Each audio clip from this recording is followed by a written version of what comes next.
وعد الله الذين آمنوا منكم وعملوا الصالحات ليستخلفنهم في الأرض كما استخلف الذين من قبلهم وليمكنن لهم دينهم الذي ارتضى لهم وليبدلنهم من بعد خوفهم أمنا يعبدونني لا يشركون بي شيئا ومن كفر بعد ذلك فأولئك هم الفاسقون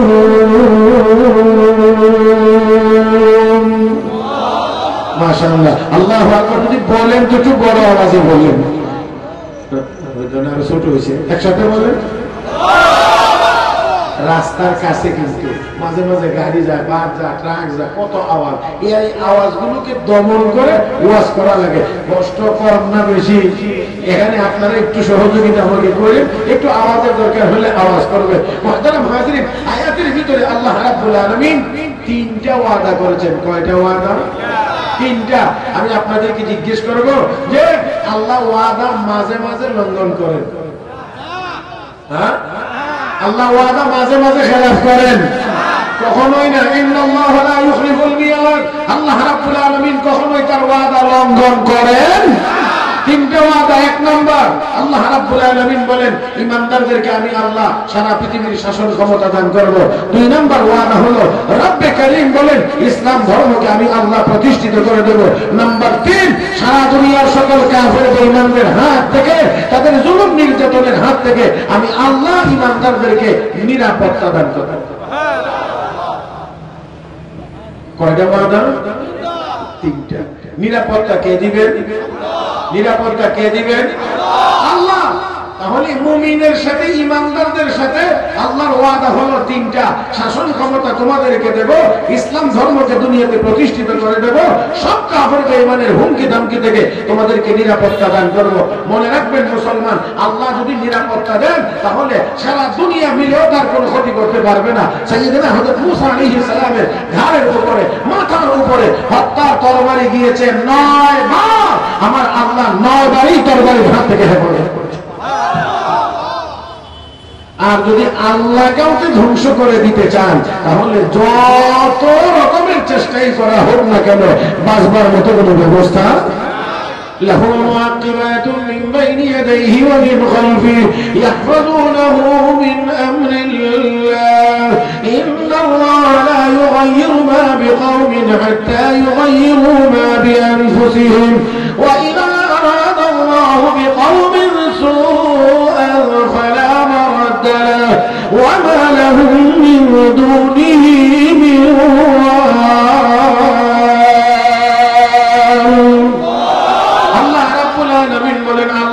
কাউকে ধ্বংস করে দিতে চান এই ধ্বংসের হাত থেকে বাঁচানোর ক্ষমতা কাহার বলেন না কাহার আর আল্লাহ যদি কাউকে নিরাপত্তা দেন তাহলে ধ্বংস করার ক্ষমতাও কাহার নাই হযরত ঈসা আলাইহিস সালাতু ওয়াস সালামের বাড়ি ঘেরাও করেছে 40 জন মিলে 40 জন ইহুদি মিলে ঈসা আলাইহিস সালামের বাড়িটা ঘেরাও করেছে আল্লাহ কবর জিবরাইল আমার পয়গম্বরকে আসমানে উঠায় নিয়ে এসো জিবরাইল আসলেন পয়গম্বরকে আকাশে উঠায় নিয়ে গেছেন তারা এখন দাঁড়িয়ে আছে টেরই হয় না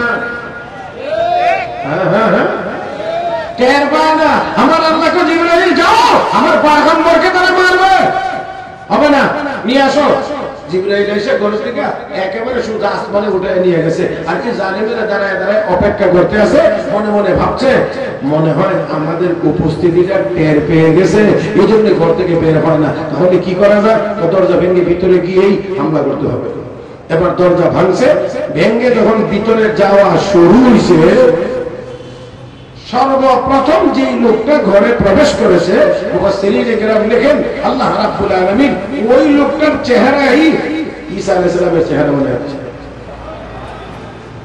আপনারা কি কথা বুঝছেন যে লোকটা প্রথমে ঢুকছে তার চেহারা আল্লাহ ঈসা আলাইহিস সালামের চেহারা বানায় দিয়েছে এখন বাকি 39 জনে কি কাম করবে আপনারা করেন হ্যাঁ সাইজ করব এখন কারে কে সাইজ করে গেছিল কোন নিয়তে, কোন উদ্দেশ্যে ঈসা আলাইহিস সালামকে হত্যা করবে। এখন গিয়া কারে হত্যা করে, কারে মারে, সাইজ কারে করে, ইচ্ছা মতো করছে যা করবার। তারপরে যখন বের হয়ে আসবে এখন তারা মহা খুশি, কারণ অভিযান সফল, মিশন সাকসেসফুল। এখন আমরা সবাই নিরাপদে আসলাম কিনা একটু গনে দেখো। এখন গনতে গিয়ে ডাকছে না, এখন গনে দিয়ে দেখে একজন 1-39 ঘুরায় ঘুরে ভালো করে 39, আবার জন 39, আবার জন 39। এখন একজন আরেকজনকে বলে তাহলে এতক্ষণ কাকে মারলাম? যদি সত্যি আমরা ঈসাকে মেরে থাকি তো আমাদের আরেকজন কোথায়? আর আমরা যদি আমরা মেরে থাকি তো ঈসা গেল। আল্লাহ মারবে, এমন ধাঁধায় ফেলে দেব সারা জীবনেও কোনো সমাধান খুঁজে বের করতে পারবে না যে আসলে কাকে মারলাম। এটা আমি বলছি না, আল্লাহ নিজেই বলছেন। وما قتلوه وما صلبوه ولكن شبه لهم وإن الذين اختلفوا فيه لفي شك منه ما لهم به من علم إلا اتباع الظن وما قتلوه يقينا بل رفعه الله إليه وكان الله عزيزا حكيما। আল্লাহ রাব্বুল আলামিন বলেন হত্যা করতে পারে নাই, শরীরে চড়াইতে পারে নাই, ওয়ালাকিন শুববিহা লাহুম, গোটা বিষয়টাই তাদের জন্য ধাঁধার সৃষ্টি করেছে। হায় হায়, কারা বললাম কারা না? রব্বে কারীম তো আমা কাতালুহু ইয়াকিনা, আমি নিশ্চিত ঘোষণা করছি তারা ঈসাকে হত্যা করতে পারে নাই। রাফাহুল্লাহু ইলাইহি, আল্লাহ তাকে তার দিকে উঠায় নিয়ে গেছেন। ওয়া কানা আল্লাহু আজিজান হাকীমা, আর আল্লাহ উঠায় নেওয়ার ক্ষমতা। আমি একটু লম্বা করে টান দিয়া বলছিলাম, আপনারা যেন আরেকটু জোরে বলেন, কিন্তু আপনাদের একটু মুখান্নতি প্রকাশ পেয়েছে। আমি আবারও বলছি, আকাশে উঠায় হেফাজত করার মতো ক্ষমতা আল্লাহর। তাহলে যে আল্লাহ শত্রু বেষ্টিত অবস্থায় পয়গম্বরকে আসমানে নিয়ে হেফাজত করতে পারেন, আমরা নবীর বাড়িটা তো কেন করছি? নবীকে হত্যা করবে শতাধিক যুবক, হাতে অস্ত্র নিয়ে দাঁড়িয়ে আছে, অস্ত্র নিয়ে দাঁড়িয়ে আছে, মারবে। আল্লাহ নবীকে আল্লাহ কয় আজকেই হিজরতের রাত, আজকেই হিজরত করেন। যার মারবে তো দূরের কথা, এক নজর দেখবেও না, তারা দেখতেও পারে না। নবীকে আল্লাহ নিরাপদে সরায় নিয়ে গেছেন। আমি আপনাদেরকে আবারও জিজ্ঞেস করতে চাই, সেই আল্লাহ কি এখনো তার সকল ক্ষমতা সহ আছেন না নাই? আছেন না নাই? তাহলে নিরাপত্তা চাইলে আল্লাহর কাছে চাইতে হবে। রব্বে কারীম যদি নিরাপত্তা দান করেন, ইন্ডিয়া লাল চোখ আমাদেরকে দেখাইলে কোনো ভয় পাওয়ার কারণ নাই, কারণ আমরা মুসলমান। আমরা যেমন বাঁচতে জানি, প্রয়োজন হলে আমরা মরতে যাই। মুসলমানই একমাত্র জাতি শুধু বাঁচতে চায় না, তারা বাঁচতেও চায়। প্রয়োজন হলে কারণ মুসলমান বাঁচলেও লাভ, মরলেও লাভ, খাইলেও লাভ, না খাইলেও লাভ। আমি সবগুলো আপনাদেরকে বুঝাইতে পারবো না, মনে মনে একটা চিন্তা করতে, খাইলে লাভ এটা তো বুঝে আসে, না খাইলে লাভ কেন না হয়? আরে মুসলমান রোজা কি খায়া রাখেন না, না খাইয়া রাখেন? রোজা রাখলে লাভ আছে যদি বুঝেন তাহলে আমার বেশি কষ্ট করা লাগবে না। আর যদি মনে করেন যে না রোজাও না, তাহলে আসেন খাইলে মুমিন শুকরিয়া আদায় করবে। যে শুকরিয়া আদায় করে তাকে বলা হয় শাকির। আল্লাহ শাকিরের উপরে সন্তুষ্ট। না খাইলে কষ্ট হবে, এই কষ্টের সময় মুমিন ধৈর্য ধারণ করবে, সবর করবে। যে সবর করে তাকে বলা হয় সাবির। ইন্নামা ইউওয়াফাস সাবিরুনা আজরাহুম বিগাইরি হিসাব। আল্লাহ সাবিরের উপরে সন্তুষ্ট। মুহতারাম হাজিরিন, জিহাদের ময়দানে গিয়ে যদি মুসলমান শাহাদাত বরণ করে, মোল্লা মুসলমানের লাভ, জান্নাতের মেহমান। আল্লাহ শহীদের উপরে রাজি। আর যদি জিহাদের ময়দান থেকে ফিরে আসে তাহলে সে গাজী, গাজীর উপরেও আল্লাহ রাজি। বাঁচলেও লাভ, মরলেও লাভ, খাইলেও লাভ, কষ্ট হইতেছে নাকি আমরা? হ্যাঁ, আলহামদুলিল্লাহ আলহামদুলিল্লাহ। আমার কথা বুঝতে অসুবিধা হয় না তো? তাহলে এবারে আসেন, আমি একেবারেই জায়গাতে যেতে চাই। কথা খুব বেশি লম্বা করার অবকাশ নাই বিদায়। আমি মোটা দাগের কয়েকটি কথা আপনাদের খেদমতে বলবো। বলছিলাম রব্বে কারীম বলেন মান আমিলা সালিহান ফালিনাফসি, করলে বান্দা লাভ তোমার নিজের, তোমার নিজের, তোমার নিজের। কি লাভ? আমরা তো আমরা এরকম কথা আছে আমাদের দেশে, বাঙালি লাভ না দেখলে লাভ দেয়। হ্যাঁ, এটা সবাই বলে, শুধু বাঙালির দোষ না, এটা সবাই। কারণ কোনো না কোনো লাভ না দেখলে কেউ লাভ দিবে। তাহলে নেক আমল করলে কি লাভ? এক নাম্বার, একেবারে আমার দিকে তাকাইবেন, এক নাম্বার লাভ, সমস্ত সৃষ্টি জগতের সামনে ওই নেককার মানুষটাকে আল্লাহ দামি বানায়। আরো মহব্বতে, নেককার না হইলে সমস্ত মাখলুকাত তো দূরের কথা, নিজের ঘরের মানুষের কাছে আসলে দামি হওয়া যায় না। নিজের ঘরের মানুষের দাম দেয় না, বরং ঠিক যদি কোনো করে আমরা ভিতরে ঘৃণাই করে। তাহলে আসেন, সমস্ত মাখলুকাতের সামনে আল্লাহ দামি বানায় দেন। আমরা তো সবাই দামি হইতে চাই। কেউ মনে করি টাকা বেশি হইলে দামি হওয়া যায়, কেউ মনে করি বড় চেয়ারে বসতে পারলে দামি হওয়া যায়, কেউ মনে করি সুন্দর সুঠাম দেহের অধিকারী হতে পারলে দামি হওয়া যায়। দেখেন না কোনটার মধ্যে দাম আছে, কত টাকাওয়ালা পয়সাওয়ালা, এখন বাড়তিটা বুঝতে হবে। কত চেয়ারে বসা। এক বড় বুজুর্গ ছিলেন, জঙ্গলে গেছেন লাকড়ি কাটার জন্য। লাকড়ির পূজাটা অনেক বড় হয়ে গেছে, কেমন করে আনবেন, কেমন করে আনবেন, ঠেলাগাড়ি ভ্যান গাড়ি পিকআপ অমুক তমুক কোনো কিছুই নাই, আনবেন কেমন করে? জঙ্গলের দিকে তাকাইলেন, ওই দিকে ফিরে মুখ ফিরিয়া এবার দেখো এই দিকে আমার লাকড়ির বোঝাটা বাড়িতে পৌঁছে দিতে হবে। আল্লাহু আকবার। কারে করে বাঘের আমরা ছাগল রেডি ডাক দিতে হবে, ডাক দেখো বাঘ এই দিকে লাকড়ির বোঝাটা বাড়িতে পৌঁছায় দিতে হবে। হুকুম করতে দেরি হয়েছে, বাঘ এসে সুন্দর মতো আদবের সাথে দাঁড়াইতে মোটেও দেরি করে নাই। লাকড়ির বোঝা উঠাইলেন, নিজেও উঠলেন। এবার তিনি বলেন চল, চলে না।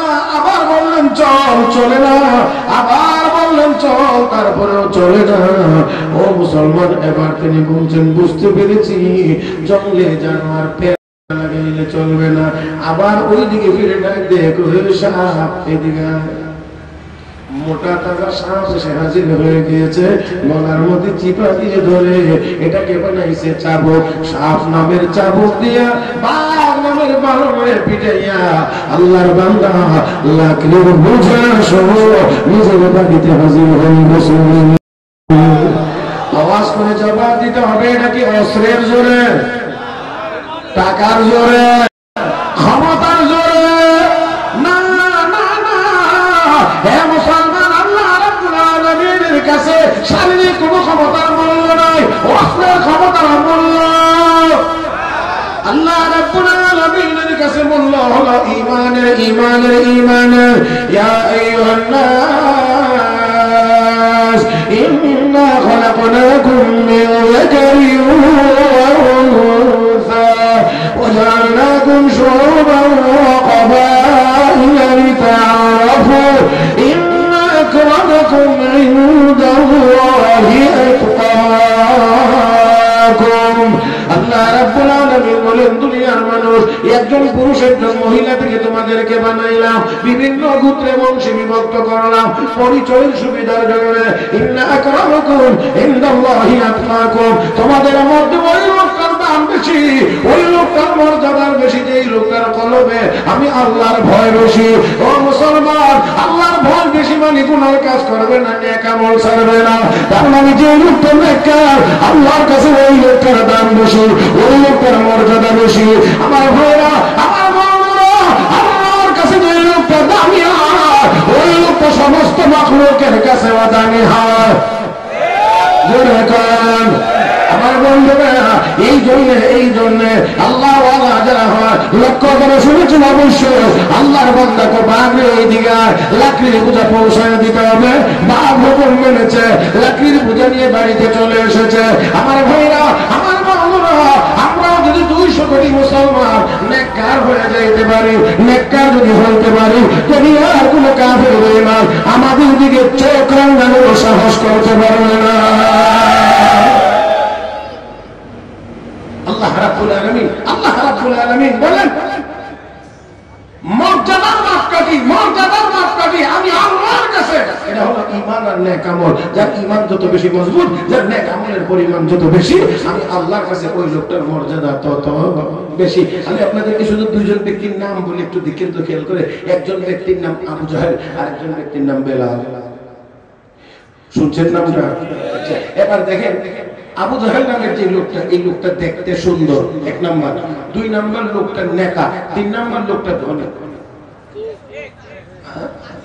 ঠিক আছে, এক নাম্বার সুন্দর, দুই নাম্বার নেতা, তিন নাম্বার ধনী। আর এদিকে বেলাল কালো, দেখতে কালো, দুই নাম্বার গরিব, তিন নাম্বার গোলাম। দেখেন তো, একজনের মধ্যে বাহ্যিক গুণাবলী তিনটা আছে, আর একজনের মধ্যে একটাও নাই। এরপরও আপনারা ইনসাফের সাথে জবাব দিয়ে বলেন তো, বেলাল আর আবু জাহেল দুইজনের মধ্যে কে দামি? যারা বলেন না তাদের মনে কিছু সন্দেহ আছে নাকি? হ্যাঁ বলেন, বলেন, আবু জাহেল দামি না বেলাল দামি? তাহলে আবু জাহেলের মধ্যে এত কিছু থাকার পরেও দামি না, বেলালের মধ্যে কিছুই নাই তারপরেও দামি কেন?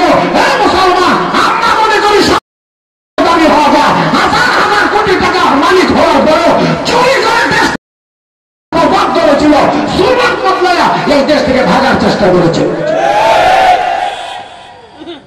এটার নাম দামি আর এটার নাম মর্যাদা। আল্লাহ আমাদের সবাইকে বুঝার তৌফিক দান করুন।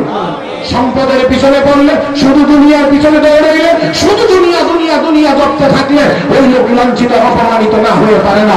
নেক আমলের পরিমাণ হবে যত বেশি, ইজ্জত সম্মান হবে তত পরিমাণে বেশি। আল্লাহ বিশ্বনবী রাহমাতুল্লিল আলামিন মেরাজ থেকে এসে বললেন, বেলাল আমি জান্নাতে গিয়ে শুনি তুমি আমার আগে আগে জুতা পায়ে দিয়ে হাঁটতেছো, তোমার স্যান্ডেলের আওয়াজ শোনা যায় জান্নাতের ভিতরে, জান্নাতের ভিতরে। ও বেলাল তুমি আমার আগে আগে। আল্লাহ এখানে বেলাল আগে আগে কেমনে আর নবী পিছনে কেমনে? যুক্তি তো বলে, সব দিক থেকে বলে নবী আগে থাকতেন, বেলাল পিছনে পিছনে থাকতো। কিন্তু নবী এসে বেলাল আমি তুমি আমার আগে আগে আর আমি তোমার পিছনে পিছনে। শাইখুল ইসলাম হযরত আব্বাস হযরত মাওলানা মুফতি তকি উসমানী দামাত বরকাতুহুল আলিয়া সবচেয়ে বেশি চমৎকার জবাবটা দিয়েছেন। তার আগে আমিও অনেক মনে মনে বুঝতাম যে নবী আগে থাকবেন, বেলাল পিছনে থাকবে। জান্নাতে গেছে ঠিক আছে, কিন্তু নবীর আগে কেন আর নবী পিছনে কেন? দেখেন আল্লামা তকি উসমানী দামাত বরকাতুহু লিখেছেন, নবীর সাথে বেলালের সাথে অনেক দিক থেকে সম্পর্ক ছিল, অনেক দিক থেকে। একটা তো হলো নবী, উনি উম্মত, নবীর সাহাবী। আর একটা গুরুত্বপূর্ণ সম্পর্ক ছিল, গুরুত্বপূর্ণ সম্পর্ক ছিল, নবী ছিলেন ইমাম, বেলাল ছিলেন মুয়াজ্জিন। নবী ইমাম, বেলাল মুয়াজ্জিন। সাধারণত মসজিদে ইমাম আগে যায় না, মুয়াজ্জিন আগে যায়। তো ওই যে সূরাটা, এই সূরাটা হলো নবীর সাথে বেলালের যে ইমাম মুয়াজ্জিনের সম্পর্ক। আল্লাহ এই সম্পর্কটা জান্নাতের মধ্যে প্রকাশ করে দিয়েছেন, মানে মুয়াজ্জিন বেলাল আগে আগে আর ইমাম পিছনে পিছনে। আল্লাহু আকবার। আমার ভাইরা, তো আসুন বলছিলাম মর্যাদার বিষয়টা, এটা টাকা পয়সার সাথে না, এটা নেক আমলের সাথে। আমি এত লম্বা করতে পারবো না, এত দূরে যাইতেও পারবো না। হযরত লোকমানের নাম তো আপনারা নিশ্চয়ই শুনেছেন। হযরত লোকমান, হযরত লোকমানের নামে আল্লাহ কোরআন শরীফে একটা সূরা নাযিল করেছেন, সূরা লোকমান। হযরত লোকমান খুব সাইজে লম্বা ছিলেন না, চামড়ার দিক দিয়ে এত ফর্সাও ছিলেন না, খাটো খোটো ছিলেন, দেখতে এত সুন্দর ছিলেন না। হযরত লোকমান যখন বসে মানুষদেরকে নসিহত করতেন, হাজার হাজার মানুষ চাতক পাখির নেওয়ার দিকে তাকিয়ে মনোযোগ সহকারে কথাগুলো শুনতেন। এক সময় এই লোকমানেই মাঠে ছাগল রাখালি করতেন, বকরি রাখালি করতেন। তো একদিন বয়ান চলতেছে, এক লোক এই হযরত লোকমানের সাথে ছাগল রাখালি করেনেওয়ালা একজন সাথী এই মজলিসে বসা। এখন বসে বয়ানও শুনে আর প্রথম করে করে ভালো করে চেহারা থেকে তাকায় মনে মনে করে, চেহারা সুরতে তোর দেখার না, এটা আমার সাথে যে ছাগল রাখালি করতো সেই লাগে দিয়ে বলে, কিন্তু কথা এত সুন্দর, এত সুন্দর, আর এত মানুষ এত সুন্দর করে কথা শুনতেছে। বয়ান শেষ, মজলিস শেষ, আস্তে করে কাছে গেছে, গিয়া সালাম দিয়ে কর, আমি একটা কথা জিজ্ঞাসা কিন্তু বড় সংকোচ লাগতেছে, কেমনে আপনারা জিজ্ঞেস কি কথা জিজ্ঞাসা জিজ্ঞান, অসুবিধা না, জিজ্ঞাসা করে আপনি কি সেই লোকমান যে একসময় মাঠে ছাগল রাখালি করতে? আপনি কি সেই লোকমান? সাথে সাথে হযরত লোকমান জবাব দিয়ে বললেন যে হ্যাঁ, আমিই সেই লোকমান, আমি সেই লোকমান। তো আপনি এই মর্যাদা কেমন করে অর্জন করলেন? কিভাবে আপনি এই দামি হলেন? কথা শোনার জন্য হাজার হাজার মানুষ এভাবে বসে থাকে। হযরত লোকমান তখন বলেছিলেন, আমি কিছু গুণ অর্জন করেছি, এই গুণগুলোর কারণে আল্লাহ আমাকে দামি বানায় দিয়েছে।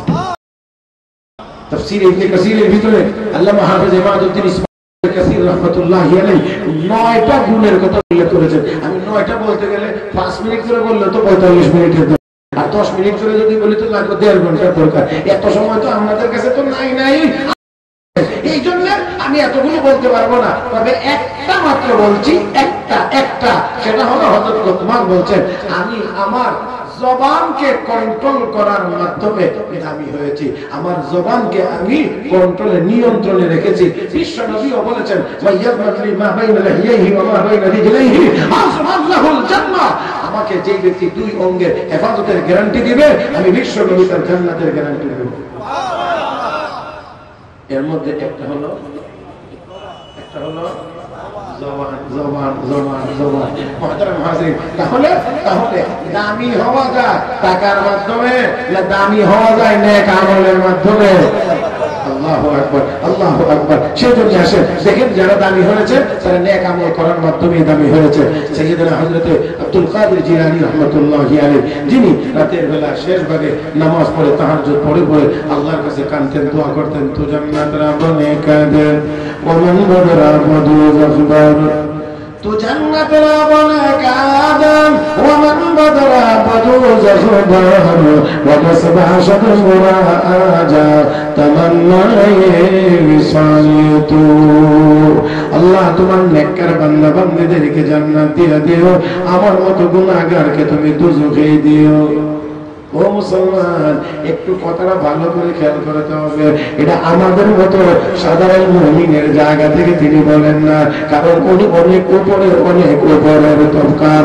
এই জন্য আল্লাহর সাথে সম্পর্ক যত গভীর, ওই আঙ্গিকে তিনি বলেছেন, তো জান্নাত রাবনে কাদা ওয়া মান বাদরা বদু জখবার ওয়া কাসবা শাদরা আজা তামান্নাই সালাতু। আল্লাহ তোমার নেককার বান্দা বান্দীদেরকে জান্নাত দিয়ে দিও, আমার মতো গুনাহগার আব্দুল কাদেরকে দোজখে দিও। তবে মালিক জাহান্নামের এমন জায়গাতে রেখে দিও যেখান থেকে আমার মনে চাইলে আমি যেন তুমি আল্লাহর চেহারা দেখতে পারি। আওয়াজ করে বলেন মুসলমান, জাহান্নামের যে জায়গা থেকে আল্লাহকে দেখা যাবে, ওই জায়গাটাকে জাহান্নাম আর থাকবে বুঝেন নাই? আল্লাহকে যদি দেখা যায় তাহলে এটা আর জাহান্নাম থাকবে। হযরত ইব্রাহিম আলাইহিস সালামকে আগুনে নিক্ষেপ করে দেওয়া হয়েছিল। হযরত ইব্রাহিম আলাইহিস সালাম আগুনে যখন পড়ে, আল্লাহ আগুন মেহমান পাঠাইতেছে। আপনারা বুঝছেন না? আগুনের মধ্যে আবার মেহমান টেমন কি? আগুনে ফেলে দিবে, আগুন পুড়ে ফেলবে। আল্লাহ আগুন মেহমান পাঠাইতেছি তোর মধ্যে, তো কি করতে হবে?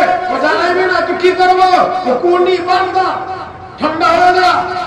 কত ঠান্ডা হইব?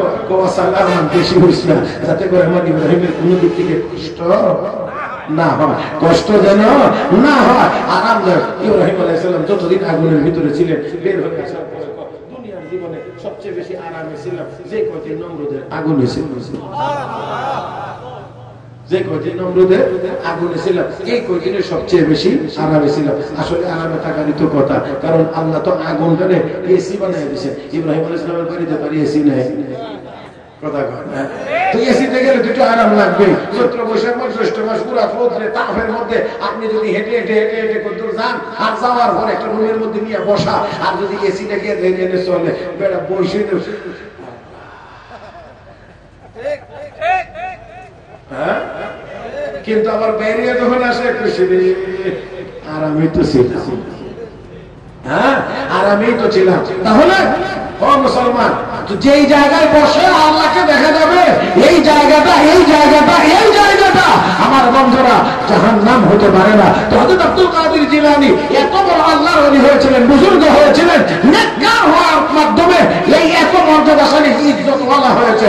দেখেন চিশতিয়া তরিকা বড় বুজুর্গ নাম হযরত খাজা মওদুদ চিশতি রাহমাতুল্লাহি আলাইহি। এলাকা দিয়ে যাচ্ছেন, লোকেরা কেঁদে আগুনের পূজা করে, আগুনের পূজা। আপনাদের জানার মতে আগুন কি মাবুদ হইতে পারে? বলেন না হইতে পারে? না না না না না না না না না না। কারণ আগুন জ্বালাইলে জ্বলে, আবার নিবাইলে নিবে, পানি দিলে আগুনের অস্তিত্ব থাকে না, বেশি বাতাস হইলেও আগুনের অস্তিত্ব থাকে না, বেশি পরিমাণে বালু ঢেলে দিলেও আগুনের অস্তিত্ব থাকে না। তাহলে যে জিনিস তার অস্তিত্ব হারিয়ে ফেলে এমন কোন জিনিস মাবুদ হইতে পারে না। মাবুদ হবেন তিনি যিনি সবসময় ছিলেন, যিনি সবসময় থাকবেন। উনি কে? মহব্বতের জবান খুলেন কে? এই জন্য মাবুদ হওয়ার জন্য যত কোয়ালিটি লাগে এর মধ্যে প্রথম নাম্বার কোয়ালিটি লাগে আল হাইয়্যু, তাকে চিরঞ্জীব হওয়া লাগে, তিনি কখনোই মরতে পারবেন না। এই জন্য আয়াতুল কুরসির ভিতরে আল্লাহ মাবুদ হওয়ার ব্যাপারে নিজের অনেকগুলো কোয়ালিটির কথা উল্লেখ করেছেন। এর মধ্যে প্রথম নাম্বারটি আল্লাহ বলছেন আল্লাহু লা ইলাহা ইল্লা হুয়াল হাইয়্যু, আল্লাহু লা ইলাহা ইল্লা হুয়াল হাইয়্যু। আল্লাহ চিরঞ্জীব, আল্লাহ সব সময় ছিলেন, আল্লাহ সব সময় আছেন, সব সময় থাকবেন। হযরত মওদুদ চিশতি রাহমাতুল্লাহি আলাইহি তাদের কাছে গেলেন, গিয়ে বললেন, ও আল্লাহর বান্দা বান্দিরা, এই যে আগুনের পূজা করতেছো, আগুন তো খালেক না, আগুন তো মাখলুক, তোমরাও মাখলুক, তো আগুনের পূজা কেমনে করো? আগুনের পূজা করলে তো আগুন তোমাদেরকে রক্ষা করবে না, করতে পারবেও। কিন্তু এক আল্লাহর ইবাদত যদি করো, আল্লাহ চাইলে আগুনের ভিতরেও তোমাদেরকে বাঁচাইতে পারে। আওয়াজ করে বলেন, পারেন কি পারেন না? হযরত মওদুদ চিশতি রাহমাতুল্লাহি আলাইহি যখন এই কথা বলেছেন, আল্লাহ চাইলে আগুনের ভিতরেও বাঁচাইতে পারেন, এমনি একজন লোক দাঁড়ায়, ও মৌলভী সাহেব, তুমি তো তোমার আল্লাহর ইবাদত করো বলে, হ্যাঁ। তাহলে ঠিক আছে, তুমি একটু আগুনের ভিতরে গিয়ে দেখাও তোমার আল্লাহ কেমনে আগুনের ভিতরে বাঁচায়। ও মুসলমান, এখানে সূক্ষ্মভাবে বুঝতে হবে, আল্লাহর ওলি তো তিনি নিজের কোন ক্ষমতার কথা বলেন নাই, বলেছেন তো আল্লাহর ক্ষমতার কথা। আল্লাহর ইবাদত যদি কেউ করে, আল্লাহ চাইলে আগুনের ভিতরেও তাকে বাঁচাইতে পারেন। ও মুসলমান, নিজের কথা বলেন নাই, কিন্তু ওই লোক তো এবার ডাইরেক্ট অ্যাকশনে চলে গেছে। তুমি তো আল্লাহর ইবাদত করো বলে হ্যাঁ করি, তুমি আগুনে গিয়ে দেখা দাও, আগুনে গিয়ে দেখা দাও তোমার আল্লাহ কেমন করে আগুনের ভিতরে বাঁচায়। আমার ভাইরা, আল্লাহর ওলি হযরত মওদুদ চিশতি রাহমাতুল্লাহি আলাইহি এবার তো রাকাত নামাজে দাঁড়িয়ে গেলেন, নামাজ পড়লেন। ও মুসলমান, ইমানদার কোন সমস্যায় পড়লে কার কাছ থেকে সাহায্য নেবে? মহব্বতের সাথে আল্লাহর নামটা বলেন, কার কাছ থেকে? আল্লাহ আল্লাহ আল্লাহ। আজকে তো আমরা বিভিন্ন জনের সাহায্যের দিকে তাকায়া থাকি, আমেরিকার দিকে তাকায়া থাকি, চায়নার দিকে তাকায়া থাকি, রাশিয়ার দিকে তাকিয়ে থাকি, ইউরোপের দিকে তাকিয়ে থাকি, ইন্ডিয়ার দাদার দিকে তাকিয়ে থাকি। বাংলাদেশে দাঁড়ায়, বাংলাদেশের বড় চেয়ারের পয়সা কি সুন্দর করে দিল্লি আছে তো আমরা আছি, বুঝেন না? সব ভুলে গেলে হয় নাকি? দিল্লি আছে তো আমরা আছি, তো কই দিল্লি তো জায়গাতে আছে, তোমরা কইতে মুসলমান ভরসা করবে সব ক্ষেত্রে কার উপরে? কষ্ট হতেছে নাকি আপনাদের? তাহলে আর একটু জোরে আল্লাহর নামটা বলবেন, একটু জোরে বললেন, একটু বলিষ্ঠ ভাবে। মুসলমান ভরসা করবে একমাত্র কার উপরে? إنما المؤمنون الذين إذا ذكر الله وجلت قلوبهم وإذا تليت عليهم آياته زادتهم إيمانا وعلى ربهم يتوكلون।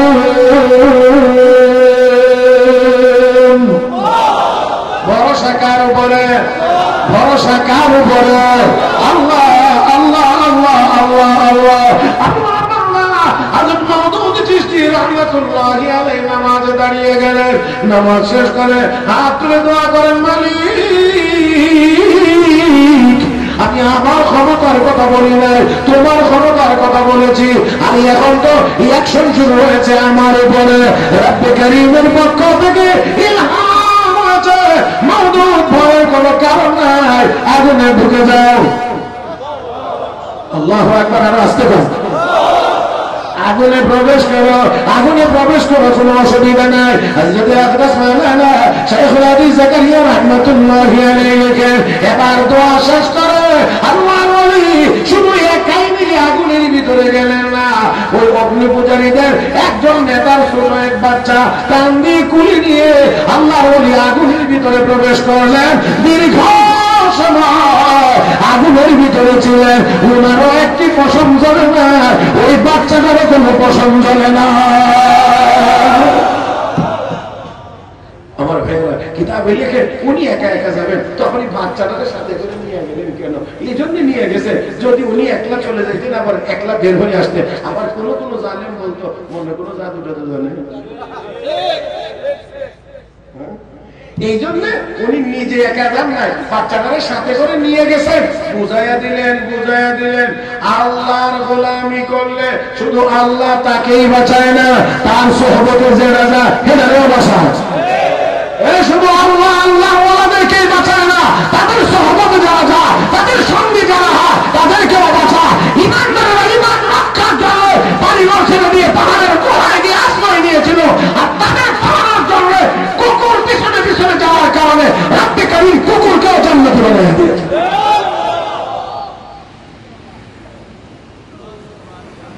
আল্লাহ আমাদের সবাইকে বোঝার তৌফিক দান করুন। বেশি কষ্ট হয়ে যাচ্ছে না, রাত্রে অনেক হয়ে যাচ্ছে, এই জন্য আমি আপনাদেরকে বেশি কষ্ট দেব না। মোটামুটি ভাবে আমিও একটা ধারণা করেছিলাম, কারণ ওয়াজের বয়স তো মোটামুটি 32 নম্বর বছর চলে, কদ্দুর ওয়াজ করলে কদ্দুর টাইম লাগে, মোটামুটি একটা ধারণা আছে। তো আমিও একবার এই মাত্র দেখলাম আর কি, কারণ আমার পরিকল্পনা হলো গলির কাটা যেখান থেকে শুরু আবার ঘুরে এখানে আসতে যেত আমার কথাও শেষ হয়ে যায়। এই জন্য আরো কয়েক মিনিট বাকি আছে, আমার কথা স্টেশনে যাইতে আর একটু বাকি আছে। ততক্ষণ পর্যন্ত কি আপনাদের বেশি কষ্ট হবে? কষ্ট হবে না তো? আলহামদুলিল্লাহ, আলহামদুলিল্লাহ, আলহামদুলিল্লাহ। অনেক উলামা একরাম এখানে বসা, ওনারা বসে বসে আমাকে একটু নেক তাওয়াজ্জু দিতে আছে, এই জন্য আমার কাছে খুব ভালো লাগতেছে। অনেক জায়গাতে ওয়াজ করতে গেলে একলা এতিমের মতো হলো, সব জায়গায় কথা বুঝেন নাই, দেখে পাই না, খুঁজেও হয় না, অনেক সময় মাইক দিয়ে টাকা লাগে, কথা বুঝেন নাই, এরকম জায়গা। আলহামদুলিল্লাহ এখানে অনেক ওলামা একরাম আর আলেম ওলামা স্টেজে থাকলে কিছু ভয়ও লাগে, তবে আবার সাহস থাকে। কারণ কি বুঝেন না, ওনারা তো তাকাইলেই সাপ্লাই হয়, বুঝছেন না? আমি এত কিছু বুঝাইতে পারবো না, আমার মতো ছোট মানুষ এগুলি বোঝানো একটু কঠিন আমার জন্য। শাইখুল হাদিস হযরত মাওলানা জাকারিয়া রাহমাতুল্লাহ আলাইহি লেখেন, হযরত খাজা বাকিবিল্লাহ রাহমাতুল্লাহ আলাইহি নামে এক বড় বুজুর্গ ছিলেন। এই বুজুর্গের বাড়িতে একদিন অনেক মেহমান চলে আসছেন, অনেক মেহমান। এখন এত মেহমানদারি কিভাবে করবেন? হুজুরের বাড়িতে তো এত খানার ইন্তজাম নাই, হুজুর ভিতরে ভিতরে একটু পেরেশান, মেহমানদারি কেমনে করবো, মেহমানদারি কিভাবে করবো, এত মেহমান আছে তাদের একটু ইজ্জত সম্মান আমি কেমনে করবো। ইতিমধ্যে পাশেই ছিল এক রেস্টুরেন্ট ব্যবসায়ী, হোটেল আর কি, নাস্তা রুটি পরোটা। এই বেচারা ছিল হুজুরের ভক্ত, দেখছে এত মেহমান, হুজুরের এত মেহমান আসলে মেহমানদারি কেমনে করবে, হুজুরের বাড়িতে তো এই পরিমাণ খাবার নাই। এই জন্য সে কিছু রুটি, হালুয়া, সবজি, ভাজি যা আছে মিলাইয়া সুন্দর করে একটা হাদিয়া পাঠাইছে। হুজুর খুব খুশি হয়েছেন, আলহামদুলিল্লাহ, যাক মেহমানদারি একটু করা যাবে, কারণ মেহমান তো আমার বাড়িতে এসেছে, আর মেহমানের কদর করা তো নবীর নির্দেশ, মান কানা ইউমিনু বিল্লাহি ওয়াল ইয়াউমিল আখির ফালইউকরিম যায়ফা, মেহমানের জন্য কদর করা। এখন সুন্দর মতো মেহমানদারি করছে, মনটা একেবারে ভরা। তো মেহমানদেরকে বিদায় করার পরে বের হয়েছে, বের হওয়ার পরে এবার দেখে ওই হোটেলওয়ালার সামনে জিজ্ঞেস করলেন, ও আল্লাহর বান্দা, তোমার এই ইহসানের কারণে তো আজকে আমার অন্তরটা খুশি হয়ে গেছে, কারণ আমি মেহমানদারি করতে পেরেছি, তো তোমার কি কোনো কিছু চাওয়া পাওয়া আছে আমার কাছে? এখন বড় জি হুজুর আছে, কি আমি আপনার মতো হতে চাই। কি হইতে চান? আপনার মতো হতে চাই, আপনার মতো হতে চাই। এই কথা বলছো, এটা বাদ দিয়ে অন্য কিছু কর না হুজুর, দিলে এটাই, না দিলে এটাই, চাইছি যেটা এটাই, না দিলে না দেন, কোনো অসুবিধা নেই, কিন্তু দিলে এটাই আমি আপনার মতো হতে চাই। এবার আল্লাহর ওলি, এবার আল্লাহর ওলি একটু গিয়ার চেঞ্জ করলেন, একটু গিয়ার পরিবর্তন, গাড়িতে গিয়ার বদলানি লাগে না একটু, এবার উনি একটু গিয়ার বদলায়া এবার স্বাভাবিক অবস্থা থেকে একটু উপরে উঠলেন। এটাকে জালালিত হয়ে বলে, জালালিয়ত তোমার জানলে আমার ঠিক আছে, যাও গোসল করে পাক পবিত্র হয়ে আসো। এখন আর ওই অবস্থার মধ্যে নেই। মুহতারাম হাজিরিন, এটা এক আধ্যাত্মিক জগৎ, আর এটা একটা ওই আধ্যাত্মিক লাইনের একটা বিষয়। এটা আমার মনে হয় আমার মতো ছোট মানুষে এত বেশি বুঝাই পারবো কিনা আমি জানি না। মুহতারাম হাজিরিন, কিছু কিছু জিনিস আছে একেবারে স্বাভাবিক থাকলে এটা করা যায় না, এটা একটু শক্তিশালী হওয়ার লাগে। আপনি যদি একটু গাড়ি চালাইতেছেন সোজা, তাহলে আপনি যে কোনো গিয়ারে দিলেই চলবে। কিন্তু আপনি যদি উঁচা জায়গাতে উঠতে চান, তখন আর 4 নাম্বার 5 নাম্বার গিয়ারে দিয়ে যদি উপরে যেতে চান, তো উপরে তো উঠতে পারবেনই না, স্টার্ট সুতা বন্ধ হয়ে যাবে। তখন আপনাকে উপরে যাওয়ার যে গিয়ার লাগে ওই গিয়ারে নিতে হবে, ওই গিয়ারে নিতে হবে। তো আল্লাহ ওয়ালাদের এমন কিছু ব্যবসা আছে, এটা এমনিতে হয় না, এমনিতে হয় না। শাইখুল আরবুল আজম আওলাদ রাসূল সৈয়দ হুসাইন আহমদ মাদানী রাহমাতুল্লাহ আলাইহি রওজা আতহারের পাশে বুখারী শরীফ পড়াচ্ছেন, হায়াতুন নবীর মাসআলা আসছে, নবী জিন্দা, রওজা শরীফে জিন্দা। ওই দেশের এক ছাত্রকা হয়তো রওজা শরীফে কেমনে একজন মানুষ রওজা শরীফে দুনিয়ার শরীর নিয়ে কেমন করে জিন্দা, কেমন করে জিন্দা, দলিল আদিল্লা দেওয়ার পরে বুঝতে চায় না। এবার আওলাদ রাসূল সৈয়দ হুসাইন আহমদ মাদানী রাহমাতুল্লাহ আলাইহি চোখ বন্ধ করো, চোখ বন্ধ করেছে। এবার জালালিয়তের মধ্যে চলে গিয়েছে, এবার তো চোখ বন্ধ করে দেখ রওজা শরীফের দিকে, নবী রওজা শরীফে জিন্দা। চোখ বন্ধ করে তখনও তারা ওই হালতে দেখতে পেয়েছে রাসূল রওজায় পড়ে জিন্দা অবস্থায় আছে।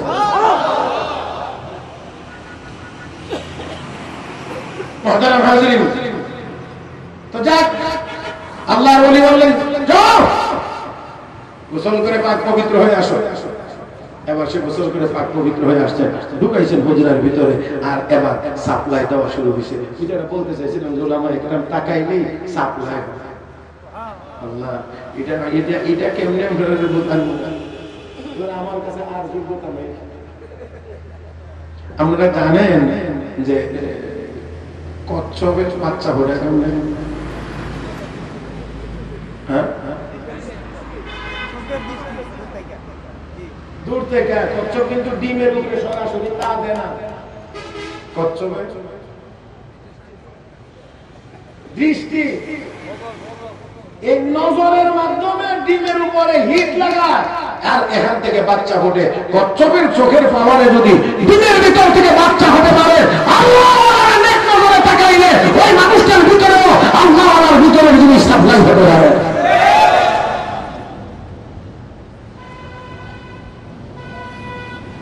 এবার তাওয়াজ্জুহ মানে সাপ্লাই শুরু হয়েছে, দিতেছে দিতেছে। 3 দিন পরে দরজা করলে যখন বের হয়েছে ওই রেস্টুরেন্ট ওয়ালা আর হযরত খাজা বাকি বিল্লাহ দুজনকে একরকম দেখা,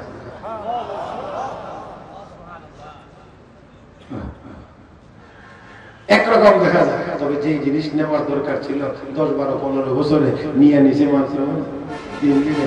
লোক সামলাইতে পারে না, 3 দিন মাত্র জীবিত ছিলেন, তারপরে লোকটা দুনিয়া থেকে বিদায় হয়ে গেছে।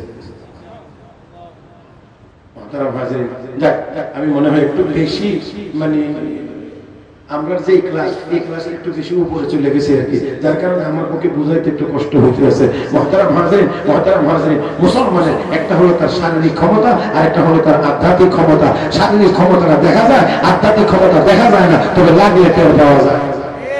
আল্লাহ আস্তে করে জোরে কর না। শারীরিক ক্ষমতাটা দেখা যায়, আধ্যাত্মিক ক্ষমতাটা দেখা যায় না, লাগিয়ে টের পাওয়া যায়। আমার ভাইরা, এই জন্য আমরা বলি ইন্ডিয়ায় বসে বসে 2-4 জন পাগল ছাগল বাংলাদেশের উপরে হামলার কথা বলতে যায় না। কারণ তোমরা তোমাদের শারীরিক ক্ষমতা দেখো, অস্ত্রের ক্ষমতা দেখো। আর এই দেশে 18 কোটি মুসলমান, যদি প্রয়োজন হয় দেশ রক্ষার জন্য এই